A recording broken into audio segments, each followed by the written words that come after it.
Welcome to Thriving Tribesmen. My name is Kuri, your host, and I'm excited to be making this episode. So I've been seeing lately within the Facebook group that there is more and more therapists within the Facebook group, and there's a bit more coaches that are on there, and I love that. I love the fact that there's people there that are trying to help.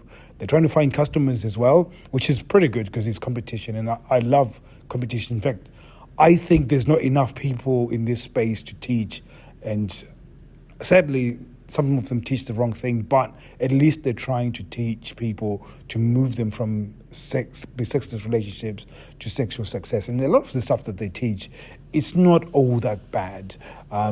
It's one of those things that it just takes you a little bit longer to get to the result when you follow them, the types of teachings that they're teaching.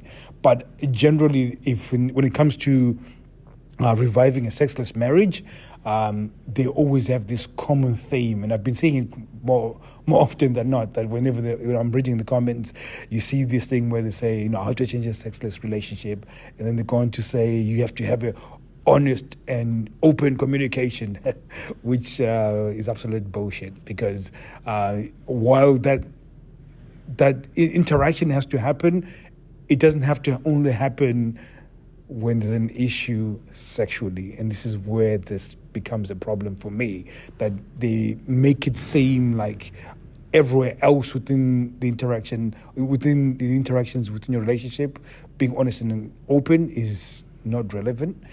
If you're not honest and open, it's changing from honest and open is not congruent to who you are right now. So for example, if I've tried to be honest and open in the past, and I don't know what that looks like. In fact, I'll even take it a little bit further back. If you didn't know what honest and open was when you were growing up in your house, so as a child, you didn't know how to communicate to your parents openly and honestly, 9 times out of 10, you're not going to know how to do that within your relationship. So again, you have to now peel back. Why is it that I cannot communicate honestly?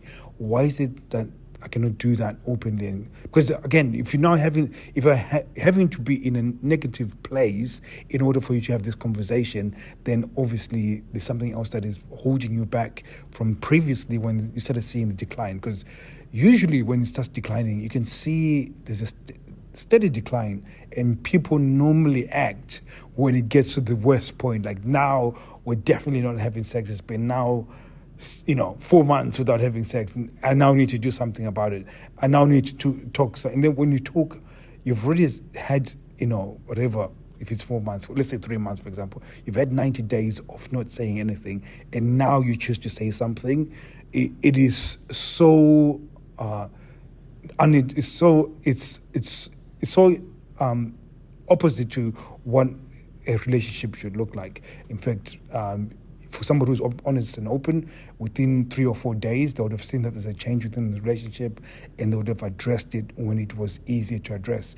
Usually when you take a long time to address something within a relationship, the weird part about it is that every single day there's a reinforcement of behaviors, and if you continue reinforcing that behavior, it's kind of like cement, that a behavior happens, you add water to cement, and then as you let it dry, over a period of time, it dries and gets harder as it dries. So it's very, very important to that when people say you need to have open and honest conversation, when it's been 90 days of no conversation, or at least honest and open conversation around that topic, and I do understand what they mean. I'm trying to say that this being honest and open should be something that is already happening in all areas of your life. If you're not able to do so in this particular area of your life, and then you find yourself suffering, and then you try and do it after 90 days of having lack of sex, and I'm saying 90 days because I'm just saying 3 months, but if you've had years of lack of sex or even months, that is the worst advice ever.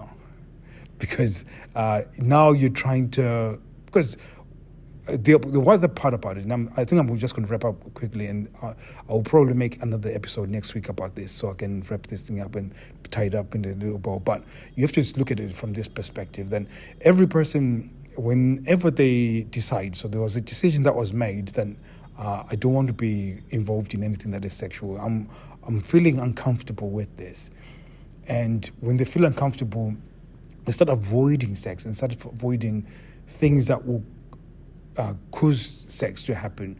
And you will see this happening. So the way they dress, the way they conduct themselves around the house, when you get close to them, when you start kissing them and you get around them, when you pull them, you should be able to notice that there is a change that has happened. If you're not noticing it, again, sometimes it's because either you're oblivious to the change, or a lot of the times, 9 times out of 10, you're so engrossed in your feelings, how you're supposed to feel, and how that person is supposed to serve you sexually, that you're completely blind to the change that has happened on the other side.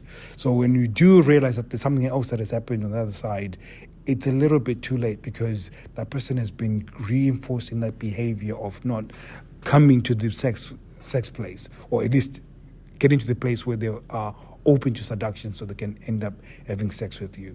So there's this continuous reinforcement of behavior over a period of time. So when you now then want to sit down and talk about it, it's never effective. Now, I'm preaching to the choir. A lot of you guys have read this information online. It tells you sit them down and then have an open and honest conversation with your partner. Like, it's like they're not aware that there's no sex that has happened in 90 days. It's like completely new information. They're completely aware. They already know that there's a value. In fact, 9 times out of 10, they're already in chaos. They're already at war in their mind as to why they don't feel desire, as to why they're not serving the relationship, and as to why there's a problem. In fact, some of the times that they know that there's a problem, and in order to escape that they are inflicting so much pain in the problem, they start projecting. So they start seeing faults in you in order to justify not having sex. And this is why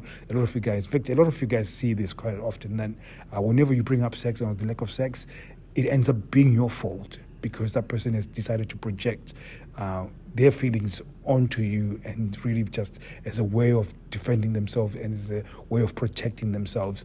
So I think I'm going to end the podcast here before it becomes a really big podcast, because this is a massive part of really redefining the actual problem within a sexless relationship.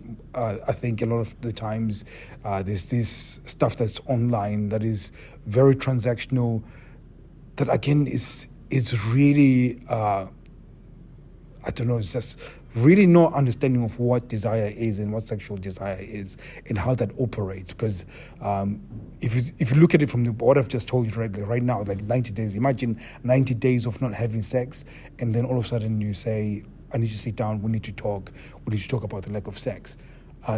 It's as though the other person's unaware, and it's as though that person is just going to hear what you have to say, and then all of a sudden then they're okay with them having sex. Whatever you've done for 90 days is not going to be changed by just one conversation or a date night or you cleaning up. Because again, this is the other bit, when you have the open, honest conversation, they say you have to be willing to hear what they have to say. And then generally, most of the times when your partner tells you what the problem is from their end, it's normally superficial shit, like, oh, you don't help around the house, you don't help around with the kids, we don't do enough with date nights, you haven't taken me out for a date for a long time. All these are superficial things, and 9 times, a lot of the times, a lot of you guys have done all of this, and it has never changed anything, because again, you've not addressed the reinforced behavior of not having sex and the reasons why she's not feeling comfortable to go into the place where she can be in seduction. Let me pause. I want to stop it right here, because like I said, I can go really deep into this. And when I see this continuously, when people ask, is it possible to change a sexless relationship? Everybody then talks about this honest and open conversation. And there is a place for it. There's one of our clients who's just had one of those and he's had it successfully. But we've been together for at least 4 months now, and I've had to train him on certain aspects on having conversations. How do you have those conversations and preserve trust, preserve respect, and then more importantly, make that conversation collaborative? Because when you can make it collaborative, it makes it easier for it to be effective. And so there is a place for it, and I'm not completely knocking it, but I don't think it's something that you can do for initiating that switch from sexless to sexual success.